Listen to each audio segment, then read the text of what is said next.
Did you know that the Estus flask from Dark Souls is actually in Elden Ring?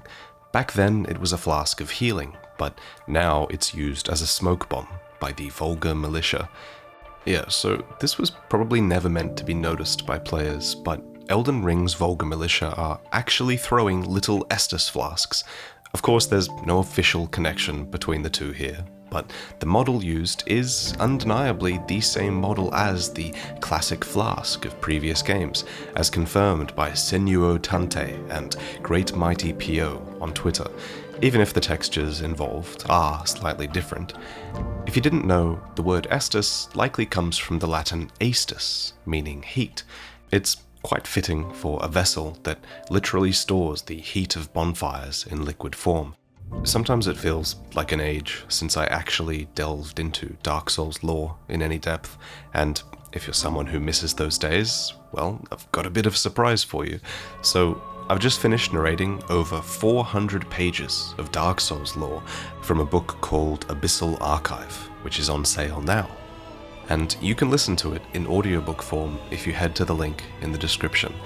Abyssal Archive is another product from the talented team over at Tune and Fairweather, who created Soul Arts for me last year. These are gorgeous books, housed in a noble blue slipcase and bound in faux Hellkite Drake leather, and they just radiate quality. The physical version of Abyssal Archive does command quite a price too, admittedly, but that makes sense when you realize that what you're getting is also years of lore analysis done by Loki, who is one of the best writers of Souls lore that I've ever met. And there's a third book that actually comes with your purchase too. I've never seen anything like this before, but it's a thinner book that folds out into this incredible, expansive world map of Lordran, illustrated in the style of Elden Ring's own map, which is just such a genius idea. I love it. Dark Souls has such an intertwined world, and these pages show that off like nothing else. So, if you're interested in having Dark Souls lore in book form, check the link in the description and go and purchase my audiobook or pick up a physical copy. Speaking of picking things up, Elden Ring added an item rarity system to items found around the world, which allows you to easily distinguish between minor items, regular items, arterial leaves, and lastly, legendary items. But what if there was a fifth rarity? Well, recently, Twitter user Chain Failure discovered this cut-dropped item effect, a reddish-orange glow that extends really high into the space above it, meaning it'd be pretty hard for a player to miss any item with this glow. Now, items with this effect obviously don't appear anywhere in-game now, but that raises the question, if this effect had been left in-game, what item would this glow have been used to represent? Personally, I think this effect might be related to the Elden Ring and the Greater Will. For one, the runic symbols above it look a little bit like those on the cipher weapons, which represent the Greater Will's language of light. And if you look closely, as Chain Failure does in their post, you can see little crystallized shards floating around it as well, the same crystallized shards that appear around sites of grace. Finally, as consumable runes grow in power, they seem to take on this orange glow, which is a similar glow to this cut effect. So if I had to guess, I think this special effect might have once been used to represent a great rune. At one point, perhaps, great runes were something that you picked up in the overworld, but maybe From Software pivoted away from that eventually and made these physical representations of them instead, because that would explain why this effect isn't in the game. But what do you guys think? I can't think of many other items worthy of such an aura, especially since that aura seems linked to the Elden Ring and its shattering. But maybe I'm wrong, and this represents something else important. A legendary arterial leaf, perhaps. One could only dream. For number 4, many of Elden Ring's weapons are, of course, inspired by equivalents out in the real world, but one you might not have expected to be real is this, the Urumi, a weapon that traces its origins back to the Indian Iron Age. While Elden Ring's Urumi is a whip made out of the liquid metal of a silver tier, the Indian Urumi is made out of flexible edged steel, measuring 3/4 to 1 inch in width. A Sri Lankan variation has even been discovered with up to 32 blades attached.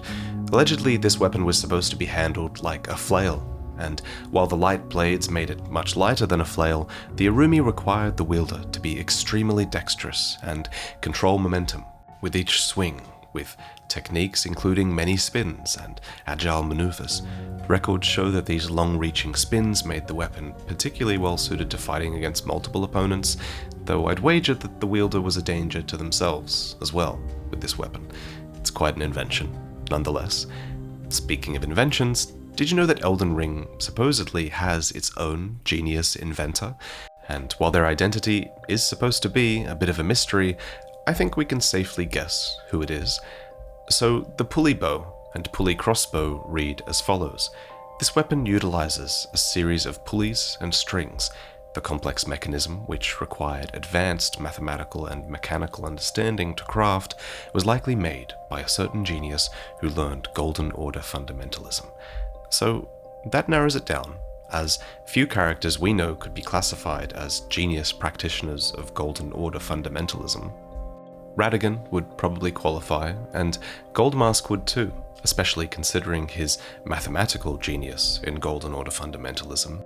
But there's another candidate, Miquella, and I personally believe Miquella is the genius in question who crafted the pulley weapons, because Miquella wasn't just proficient in Golden Order fundamentalism, he was also noted in other areas of the lore as an expert craftsman.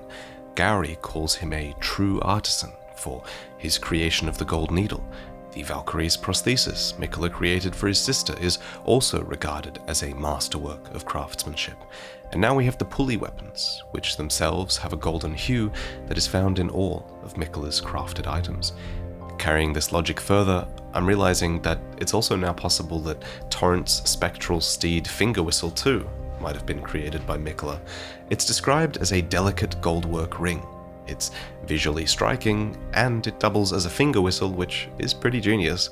We also recently speculated that Miquella might be the owner of Torrent in my video on Elden Ring's upcoming expansion, and I reckon the fine craftsmanship of this ring might validate that theory a little bit further.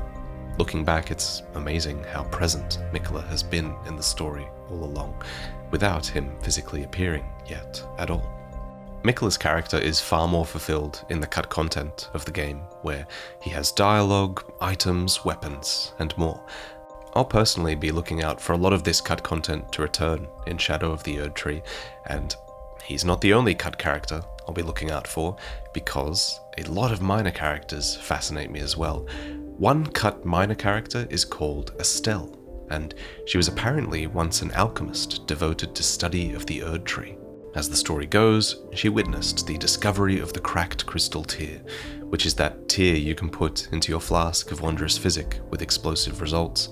While she did note that this was a failed experiment, Estelle believed that this crystal tier had spawned a new, dangerous school of thought, and the cut item description states that she was utterly enchanted by it.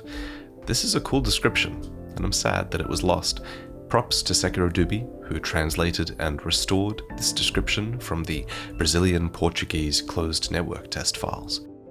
So, Estelle is a French name, derived from the Latin stella, meaning star, and when it comes to From Software's games, it's always a good idea to look at the etymology of names to see if there isn't a little more information we can glean. For example, when it comes to Miquella, Miquel is an Old English adjective embodying an abundance or great magnitude of something, which ties in nicely to cut content regarding Miquella's relation to an age of abundance, to contrast his sister's affliction of rot and decay. The name Miquella also appears to be a version of the name Mikel, which in turn is borrowed from Hebrew Mikael, meaning who is like God, perhaps alluding to Miquella's relationship to Marika and Radagon, or his status as an Empyrean, a candidate for godhood. While it's important to treat these discoveries with a healthy degree of skepticism, if you look at From Software's long history of creating characters, it's clear that they do take etymology into account sometimes. For more examples, go and check out Luajuk's Twitter thread on the etymology of other names and characters, linked in the description, because there's a lot more that I haven't yet mentioned. Another interesting etymological twist that I recently discovered is the Cathedral of Manus, Celes, perched atop the plateau of the Moonlight Altar in Leonia. Longtime fans might recognize the name Manus, associating it with the monster whose gigantic hand pulls you into the past in the DLC of the first Dark Souls. And it's that hand that both the monster and the cathedral inherit their name from. Manus is the Latin term for hand, and Celes is a word meaning something related to the heavens. Thus, the Cathedral of Manus Celes could conceivably also be known as the Cathedral of the Heavenly Hand, alluding to the position of the two fingers that lurk below it. While Ranni's two fingers end up forever entombed in their cave below the cathedral, there exists another burial site of interest, a stone's throw away in Leonia.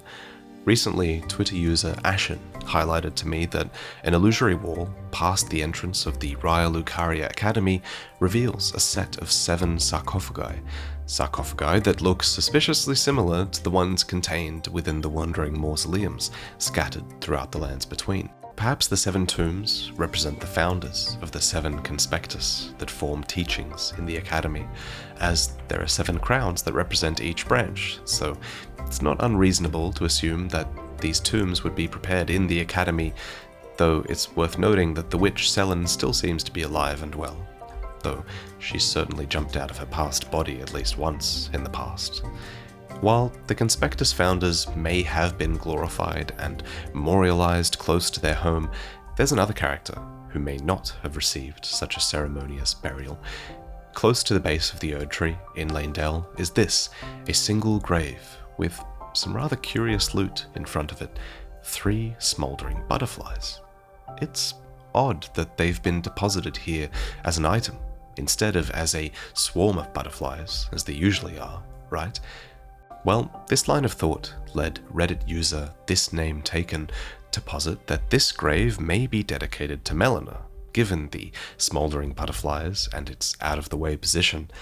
This theory builds off my own theory regarding the children of Marika and Radagon. A while back, I suggested that each butterfly item in the game was linked to each child of Marika and Radagon. The eternally young nascent butterfly for Mikola, the rotten Aeonian butterfly for Melania, and the smouldering butterfly for Melina, who is known as the Kindling Maiden. So, of course, I personally love the idea that this could be Melina's grave, set near to the base of the Erd Tree, where she was born to commemorate her loss of body, perhaps. But at the same time, it's still just that, a theory, nowhere near being fact, no matter how much I'd like it to be. Number 11. So, when you explore an instance of Elden Ring's world, there is about a 0.5% chance that any lesser enemy will spawn with the Golden Eye effect, and a 1% chance for more imposing enemies. But did you know that this effect can also appear on enemies that don't have eyes? At any rate, it can appear on enemies that don't have conventionally placed eyes. Take the Jellyfish, for example. Despite not having any obvious eyes, the golden glow can still appear on 4 spots around their body. I wonder, are there any other eyeless enemies that this effect appears on? Number 12. So when you usually use a weapon skill without the required stat, or FP, the skill will often still perform, just without as much damage or special effects. So in the case of the Envoy Horns, From Software couldn't still have them shoot bubbles. That wouldn't make sense with no FP or the faith for the weapon. So what's funny is that their solution was this, a pathetic hollow air sound instead. Number 13. So it's been long known that Miyazaki is a big fan of tabletop games and the worlds therein. For example, an old Rolling Stone interview conducted near the release of Dark Souls 3 notes that Miyazaki has a copy of Sorcery in his personal library.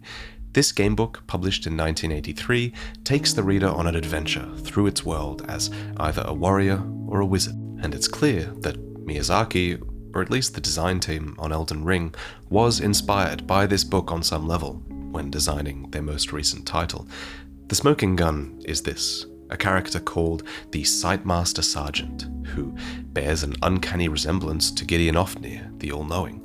Not only is the eye symbolism shared by the two extremely relevant, but he's actually standing in the exact same, very unique pose that Gideon Ofnir is in when he confronts you towards the end of the game. I always thought Gideon's arrogant pose here was pretty ridiculous, to the point where I was wondering what the team was trying to convey when they designed him in this pose. So it's actually pretty satisfying to realize that it was a reference to Gideon's origins all along. Since Gideon was clearly inspired by sorcery, I believe that the Flame of Frenzy was likely inspired by the book as well. In a previous version of Elden Ring, Kale was known as the Red Eyes Merchant, and the Flame of Frenzy was known instead as the Curse of Red Eyes. Well, in sorcery, there are those known as the Red Eyes of Kare, who, when they open their eyelids, are able to burn everything they see. The story goes on to explain that these eyes of these creatures continually emit beams of searing heat, burning anything they look upon. It probably goes without saying that, yeah, the red eyes of sorcery and the red eyes of Elden Ring sound extremely similar. This next secret comes to us from Loki, the author of Abyssal Archive, which I showed off earlier. Again, please check out that book after this video is done, if you're interested. In this book, Loki has a section where he talks about how Seath, the Scaleless Dragon, was embraced by royalty. That's how Dark Souls puts it, but the phrase, embraced by royalty, doesn't actually give us the full picture. To understand properly, we need to understand what the original Japanese version of Dark Souls says about Seath, and the cultural context of the words they used here. The Japanese text for Seath uses the term Gaiseki, which refers specifically to family of the king's mother, consort, or princess. In other words, the Japanese text makes it clear that Seath married into Anor Londo royalty through a woman of Gwyn's kin for political benefit, something that would have been more obvious to a Japanese Dark Souls player, but not to its English-speaking audience. Gaiseki actually shows up again in Elden Ring as well, when used to describe Ranni, Rykard, and Radahn becoming demigods, when their father Radagon married into Marika's family. Interestingly, while the word Gaiseki has historically been used to refer to marrying into a male king or emperor's family, the kanji isn't inherently gendered, so Elden Ring is able to gender flip this term to apply to the relatives of Queen Marika instead. And that's it. Thank you for watching, and again, please check out Abyssal Archive in the links below if you want to hear me go on about Dark Souls lore for hours on end. Or check out the physical book if you want to enshrine Dark Souls' lore for yourself. But other than that, thanks again, and I'll see you again very soon.